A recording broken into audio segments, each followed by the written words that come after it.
This is Lydia, the lifestyle coach, you guys, and so excited that you are here because you're about to have such a cool experience and hear such an amazing story that I'm really excited for you guys to just be a part of. And thank you for being here, part of this community where we just learn how to be completely free from any sort of food crazies using only our brain, just our brain.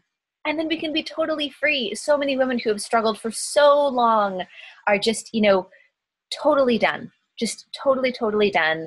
And thank you guys for your wonderful feedback. I know you guys love hearing these stories of just recovery and freedom.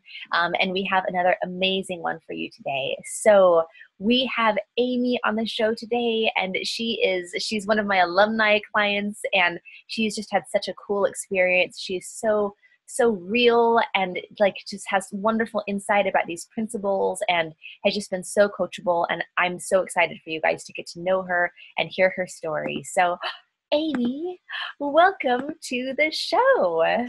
Hello, thank you. Hello, so happy that you're here. I'm really excited for everyone to hear your story. So just to get us started with an introduction to you, tell us a little bit of your origin story. How did you get to sort of the place that you were? What's sort of your food story? Okay. Well, I'm my early 40s. I just turned 41 not long ago. And for me, my food story started way back when I'm going to say maybe 6 or 7, when my parents divorced. I think that's when I first started noticing things. I mean, looking back. And now that I've gone through this process, I've been able to look at it a little bit differently too, and see more things that occurred that were kind of underlying messages. But I really started to struggle in my late teens, early 20s, and then just my entire life. I have had a love-hate relationship with food. I always used it for every emotion, and was just basically an overeater. I grazed all the time, and I always had to feel full, and I didn't know how to go through any situation without using food. Yeah, absolutely. And I know that that's something that so many of us can relate to. Just food is just such a big deal, and it's sort of a go-to for everything, right? Mm-hmm. It's become such an ingrained go-to that, separating that from our lives it's okay, how do we do that, right? Um, Yeah, you yeah. can't. And it's been a long time, right? It's Yes. so how many years total would you say that you struggled with food? All right, if I'm 40, I'm going to say 35 years. I'm going to say 35 of my 41 years I struggled with food. And it was, I think it was in, in the beginning, like I said, it just had to do with trying to cope with my parents' divorce. And then I just, from there, used it for everything. So. And for you, at what point, Amy, did you really feel like there's an issue here, there's a problem here? At what point were you unhappy with your relationship with food? I knew pretty early on I was unhappy. My first diet was my first, the first diet I put myself on was my first year of college, and I have yo-yoed ever since. So that was 94, and this is 2017, so a long time. Yeah. So I've known for a long time, and I've known that I've used food to as my addiction, if you want to call it that, my crutch, my go-to, or whatever it is. And I never thought I would ever be free of it. Yeah. And I'm so excited to chat about that. Mm-hmm. But let's look a little bit about before, you did get free and before you made the decision to just be done with this. Mm-hmm. How is it impacting your life? When we first chatted, Amy, what were sort of the dark days? What was so hard about what your relationship with food was doing to your life? Yeah. Well, now I can look at it differently and see that I I didn't know how to use my own voice, I guess, as a person, and going through my parents' divorce and moving forward, I just wanted to please everybody. I just wanted everybody to be okay. And if everybody else was okay, then I would be okay. But I was never okay. I was never happy. I actually, in my high school years were okay. And I think that was mainly because I was a very active high school, physically active. And so, even though I had a horrible relationship with food, it didn't physically show up on my body. It was after high school. And when I started using food and not being able to communicate well, or not, it affected my relationships. And then I even went into a depression in my early 20s. And I went to food counseling. Like, I went to a counselor that was specifically for food, and all the typical stuff that you do to try to make yourself feel better by affecting your outward appearance. And even when I was at what I would have thought should have made me happy weight, a weight or a size, I still wasn't happy. And I still didn't like myself. Yeah. So tell us a little bit about your experience with the other things that you had tried over the years. Did any of them ever work? Did any of them ever help? Like, what was your experience with those? So yeah, work and help are two different things, right? So did they work? Some of them worked, and some of them for longer periods of times than others. But I always gain the weight back and then some. And I think everybody knows that. I mean, it's just, that's the yo-yo part of it, except for you just keep going up. Did they help?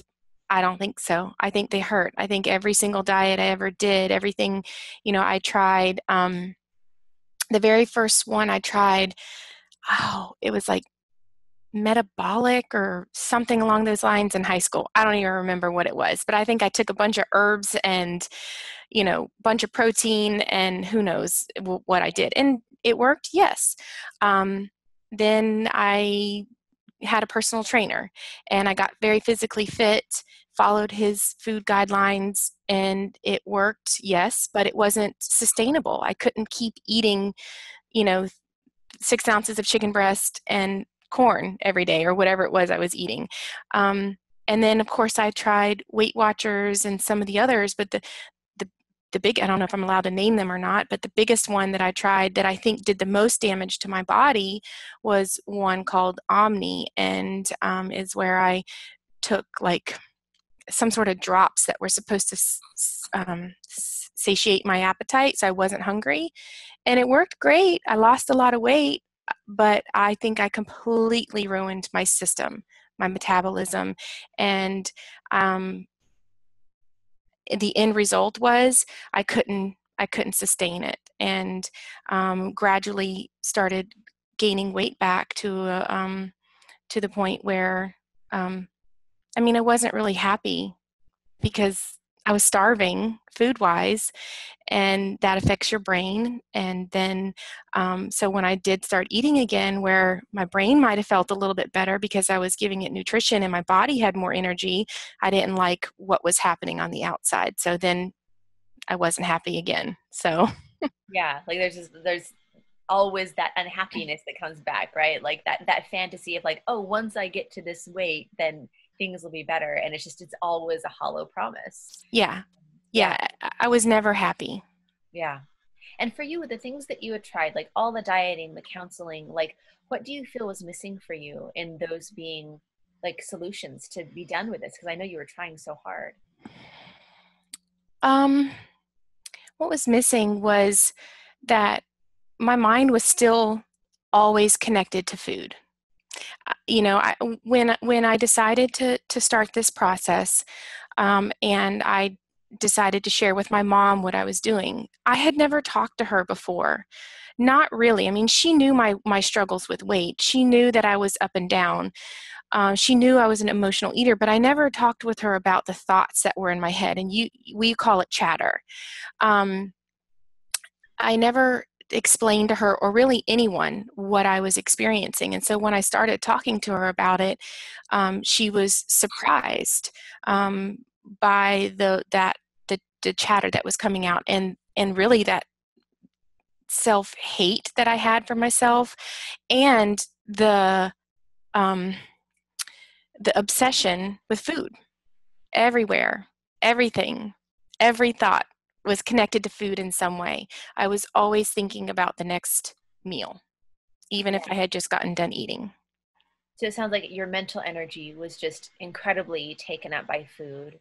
How else did you feel Yeah. around food? Like, how was your mental energy being taken up? How was that impacting your life, Amy? And then also, just what was your relationship with food like? So my relationship with food was very codependent, I guess. I don't know. Like if there was good food in front of me and I was allowing myself to eat it, it was a very joyful event until it was all over. And then it was guilt and shame and, self hatred and just all that chatter that went around it.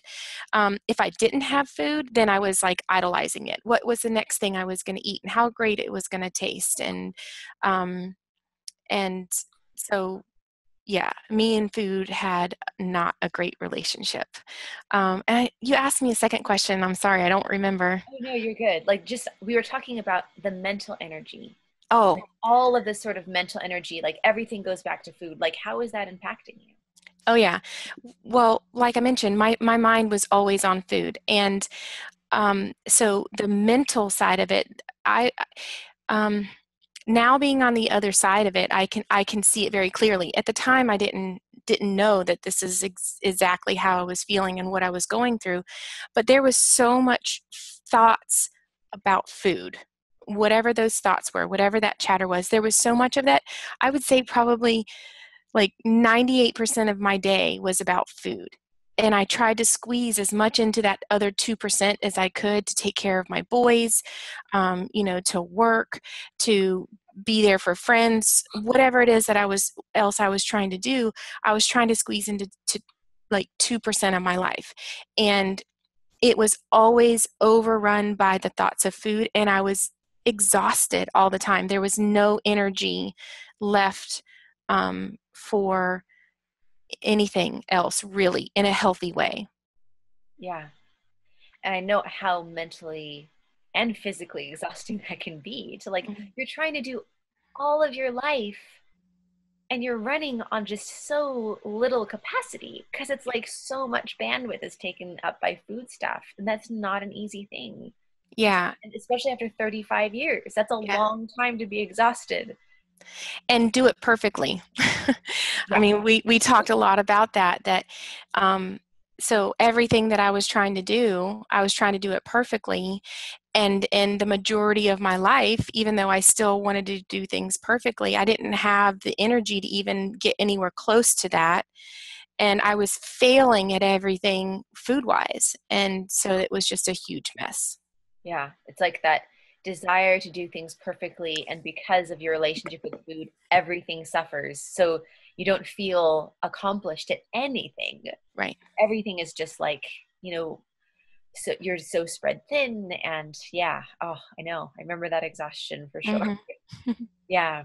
How else? Like what were some of the other just really difficult things about just your relationship with food at that time? um, I think that the biggest difficulty around food was that feeling that as much as I wanted to be in control, I was completely out of control. I didn't feel any sort of um, control with food. And other than that, it controlled me. I guess that's a better way to say it. I just felt really controlled, and that my life wasn't really my life and what I wanted to do because I was constantly um, concerned with some sort of food sort of issue, something. And so it just makes you feel hopeless. It makes you feel, um, a constant sadness or being down. It makes, which allows for depression if you're not careful, and it just saps all of your energy. So there's just you don't really get to experience. I don't think I was experiencing me as a person. Yeah, that's a really great way to put it. So you were missing out on you, you were Hmm. missing out on life, you were missing out on just your own thoughts, what you wanted to do. I know you had talked a little bit about this feeling of like, what were you going to say? Well, you might be about to bring it up, but the way that I affected other people too. So when I would allow food, which was all the time, to affect me in some way or another, the chatter that was in my brain then affected the way that I was dealing with other people or the way I was with other people, and my children being the biggest ones. You know, and uh, it when I was going through this process and I started to realize that that chatter, like as soon as it started, it could instantly take me from being in an okay place to being in a place of anger or sadness or frustration or wherever it was that I was going to go in that moment, and how that affects those that are around me. And with that being gone, I get to experience a completely different relationship with my kids and others too. So Yeah, I love that. And it's like the people that you care about most, right? Like I know how much you love your boys. They have been, a main thing the whole time. Like I know how much you care about them, and I know that's something that for so many of us is really hard to have people in our lives that we love so much that we're not getting to be our best selves around, or even who we want to be at all around them, because there's this other thing. And it's like, have you had that feeling where it's almost like looking at yourself from the outside, like, what am I doing? hmm Why is my mood so terrible? And you don't want to be that way with the people that you love, but it's still there. yeah, if if it didn't happen in the moment, which most of the time it didn't, it was always when I laid my head down at night and I would look back on the day and think, why did I act that way, why did I talk that way, why did I treat them that way? And when I started going through this program and I started realizing that connection between the chatter and the behavior, it became easier to do things differently. Yeah. Yeah. So And that's so exciting. And I mean, I'm just celebrating you and how far you've come, and such a beautiful thing. So let's fast forward, not very long, just like okay. you qualified for the program, we got started together. hmm And Amy, what would you say are the things that you are most excited about, how things have changed for you? oh man, this this is where I could probably talk forever. Um, I didn't believe, I don't think I believed when I started the program that I would be where I'm sitting at right now. I wanted it. I had some sort of hope, which is why I chose to do it and to invest in myself and do something different, like way different than anything ever, And so sitting on this side of the 8 weeks, it the confidence that I have gained, the clarity, n- not the heaviness or the brain fog from being the mental consumption that the food and the chatter take up.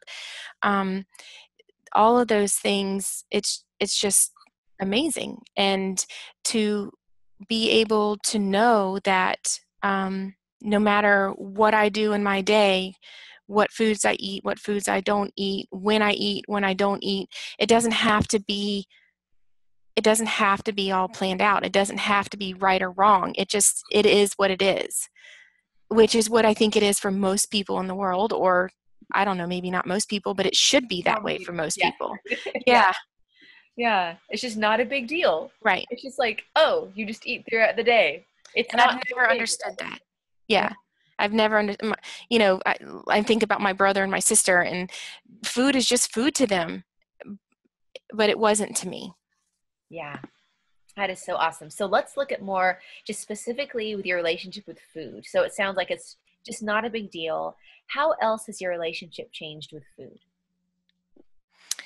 Um, food, yeah, it doesn't rule me anymore. I don't wake up and think about first thing. the food that I'm going to be eating that day. It doesn't dictate how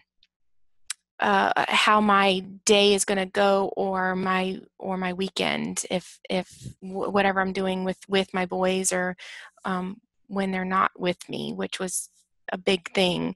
It doesn't fill me when I don't use it anymore to soothe the like a loneliness or sadness, or to try to make myself feel happy when I'm sad, or not to feel angry when I feel angry. I can sit with the emotions. I can sit with the thoughts, and like you said, they don't hurt me. So I Yeah. can be more present with everything, really. And if I get a little bit hungry, it's not the end of the world. I'm not going to starve. Or I think about one of your videos where you like, I'm gonna die. So yeah. Like, it's just like not a big deal. You can just like, you've separated those things, right? It's like, oh, you can feel sad and like, period. Right. Like, you feel sad. It's not all this other stuff attached to food. And then, then you've got all the issues you have to deal with the sadness because of the way you ate. Like, all of that just emotional, just gunk has been removed. And Yeah. that's so beautiful.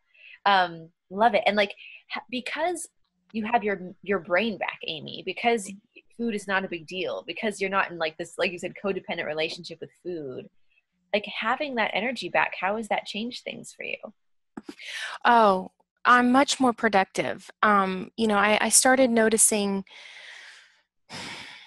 maybe 4 weeks into the program that um, everything wasn't just so overwhelming anymore. So, just to share a little bit, just so it might help, but I am going through a divorce. And so it's not easy. It's not the choices that I thought, or where I thought it would be at 40 years old. But with that, it has been a long time of just feeling overwhelmed and exhausted by everything. And looking at it now, it's those thoughts, it's that chatter that's constantly going in the brain. It's the ticker tape at the bottom of the TV. It just was constant, and it wasn't good. It wasn't helpful. It wasn't positive. It was all negative. And the things that I learned in this program are, okay, I can have those thoughts. I can even think about those thoughts, but I don't have to dwell on it. I don't have to let it throw me into a cycle where I binge or overeat. I don't have to even sit with it more than just a moment. It can be there momentarily. I can sit with it a little bit longer if I really think that I need to, but I don't have to let it consume me to the point where I'm not a productive person. And for a long time, I was feeling unproductive. I was doing things. I was a mom. I was a homeschool mom. I worked from home. Everything that goes along with that, I was doing, but it was exhausting to do all of that. So there was nothing extra. I had nothing left over. And now my brain feels so much lighter. And I don't know how to say that. I feel lighter. I don't feel so like heavy with worry and thoughts, that I actually have room to do stuff. And I've done stuff, and I'm gesturing around my house because a lot of it has to do with my house, but I've been able to do some things that I'll do that another time. I'll do that another time kind of thing. Procrastination, because I just didn't have the energy or the desire to do it. And it just felt too overwhelming. Yeah, you have extra now. You have room left Yeah. over. You have, oh, I've done other stuff. What will I do with my extra mental energy and time? And like, isn't it amazing to like not be running on less than empty all the time? Yeah. Yeah. And I mean, I felt like I always use that analogy of the cup running over. I just felt like I had no threshold. I had no threshold for emotions. I had no threshold with energy or time. You know, I didn't. And now I do. Amazing. Love it. Period. So, so beautiful. So, of course, like the relationship with food is so different. You got your mental energy back. So for you, I know that you started this program to fix your relationship with food. Hmm. Um, what else has happened for you? Like, share a little bit about, like, in addition to the food stuff, how else has this impacted just you in your life? Yeah. Um, as I mentioned, going through a divorce, and so the dynamics of my life are so much different than I wanted them to be, and so um, I always felt alone. That's like the biggest thing. I always felt alone. Even when I had my boys around or I was surrounded by family or friends, I kind of always had this alone feeling. And I don't feel that anymore. That's number one. I actually, at times, even enjoy my being alone. Like, okay, this is time for me, and maybe I can do something that I enjoy to do, which I did some paintings. I think you remember that, but like trying to figure out things for myself. So that's the first thing. It has strengthened my relationship with my boys. I have now been able to just be more of that mom that I want to be, that I knew that I could be, and that's like I am her, she is me. And so that's been part of it. I think that it's helping me to get back to being that friend that I know that I can be.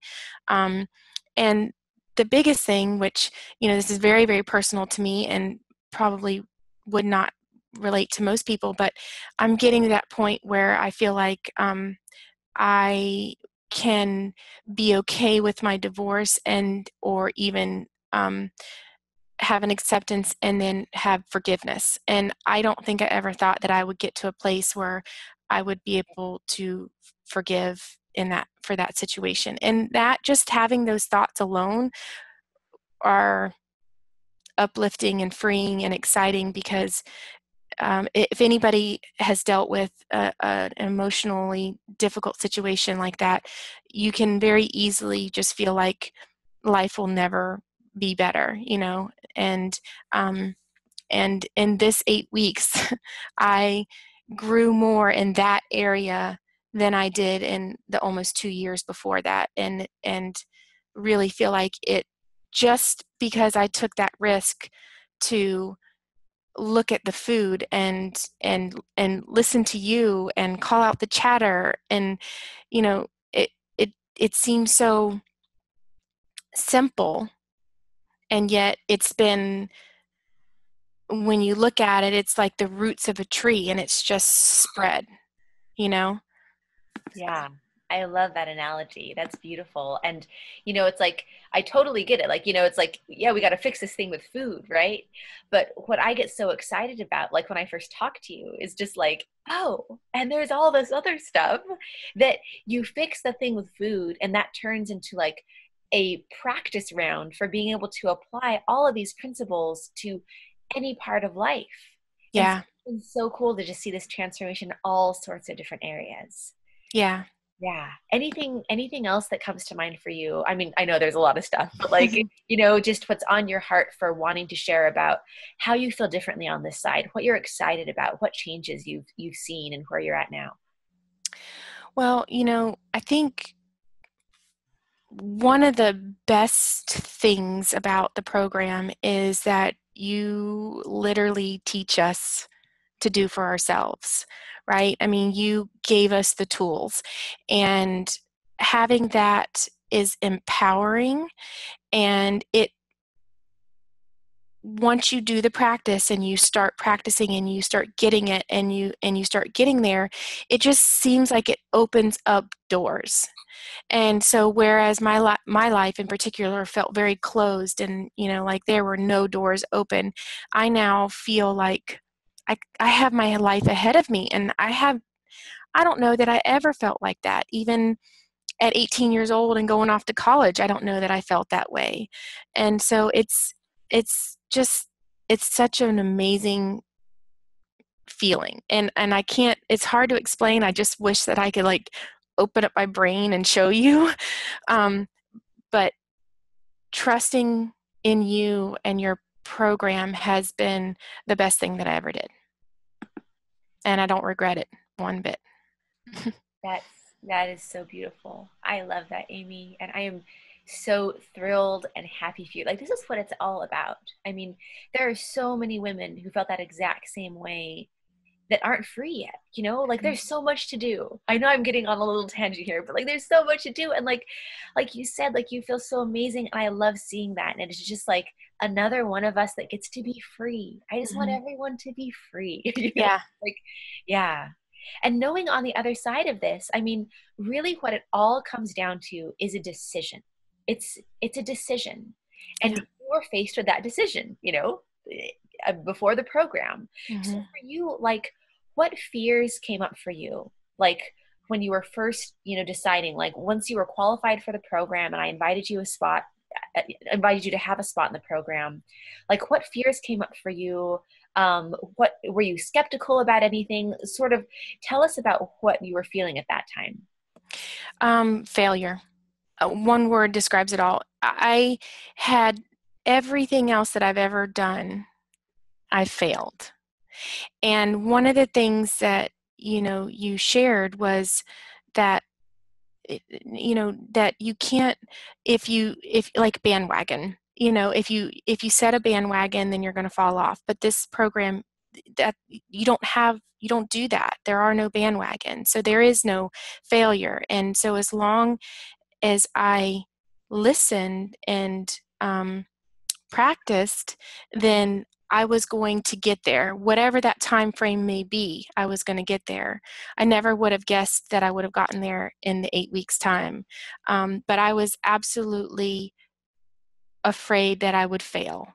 And I don't have that fear anymore. Like, moving forward, you say get back on the bike. I think to myself, just keep swimming, because I was a swimmer in high school, so I'll just keep swimming.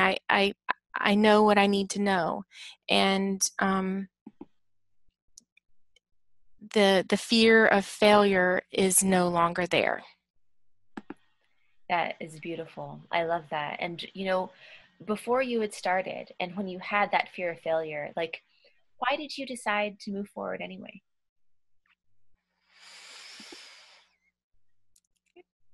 Because I needed to get me in a better place. I needed to get me in a better place to be the best mom that I could be. That was my number one thing. I needed to be there for my boys. I needed to um, um, I don't know how else to say it. I needed to be the best mom that I could be for my boys, and I couldn't do that continuing down the path that I was going.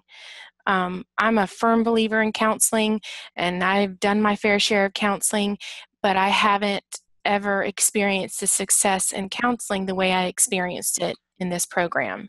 And the confidence that it gave me, and knowing that I have everything that I need to continue moving forward, it's priceless. I mean, you can't. It's priceless. And when I don't remember exactly the question. You asked me a question and I wish I could remember what it was, or maybe you gave me an example, but there was something that you said that I just thought to myself, if I don't do this now, I never will. And I'm going to live my life feeling the way that I feel for the rest of my life. And I was miserable. I was sad, I was unhappy. I was, and I didn't like myself. And I wasn't going to like myself no matter what size or weight I was. I just wasn't going to, because of the way that my brain was going and working. And I never thought, like, the whole thing, you can teach an old dog a new trick. Like, I think about my brain. I couldn't figure out how to change my brain, but you did. I love that, Amy. I just want you to know, like, your story and your example and your openness is so important. And I am celebrating you and I am so happy for you and I'm so proud of you. Thank And you. it has been such an honor in my life to get to be part of your journey. Like, this is just so fun. You've been an amazing part of our community. Like, it's been all good. I feel that way. Like, it's just been like all just like good. It's just been awesome. Thank you. And just the openness that you're sharing. I want you to know, like, I have women all the time. They send me an email, or they send me a message, or they comment on YouTube, and they just say, like, that was, I've heard all the other videos, but it wasn't until I heard Amy's video that it really was the one who gave me hope and made me feel like I could change. So just thank you for being part of that, because all of our individual journeys are so important. So thank you for Thank sharing. you. Thank you for the opportunity. And I appreciate being able to share, because if there is even one lady out there that has a situation similar to mine and she would just take that chance, it would change her life. So Yeah, I love that. And anything else on your mind for today? Like, do you feel like our conversation is complete, or do you feel like there's like, oh, like that's a thing that I feel like I need to say? I think I'm good. It's been an amazing 8 weeks, and I thank you for having put this out there for people, because I don't know how many other ladies that you've helped, but you've helped this one, and I appreciate it. So thank you. I love that. Thank you, Amy. Thank you for Mhm. sharing and being part of this. And you guys, this is Amy, and this is Lydia, the lifestyle coach. And thank you for being here today. And we wish you all the best. And if you want to take the path of Amy, and if you're listening to this and you're just like, yeah, like if you have fear, but you still have some sort of hope that, like, yeah, I would really like to not have to deal with food crazies and misery and unhappiness for the rest of my life, I just want you to know, like, you don't have to. You literally don't have to. Like, we know what to do. This is what we do. Like, just like to get people free and done with this. And I mean, I myself, I was, bulimic, a binge eater for very, very many years. And I can honestly say, like, just, I'm done. I'm not done as in like I'm fed up with it. I'm done as in like I'm a normal eater. And so many women and men, they come out of this program and they're just like, yeah. So it's not like we're teaching you something new and a new way to be. We're just getting all the stuff out of the way so you can just be you again. Because we naturally have a very normal relationship with food. So if there should be some openings, I would check. If there is one, I would snag it quickly. If you go to lydialifestyle.com, there's just a link for a free session. You can just start with a free session and go from there. We also have some other really great resources, including free videos every Monday. And you can find them here at lydiavideo.com, and just great things in this community. And just so happy that you guys have been able to get to know Amy and her amazing journey. And thank you for being on, and we wish you guys the best. Get in touch. Let's be free together. Mwah. Bye. You have so many options. You can watch more videos. You can subscribe for new videos every Monday. You can even join our Facebook group with an amazing support community.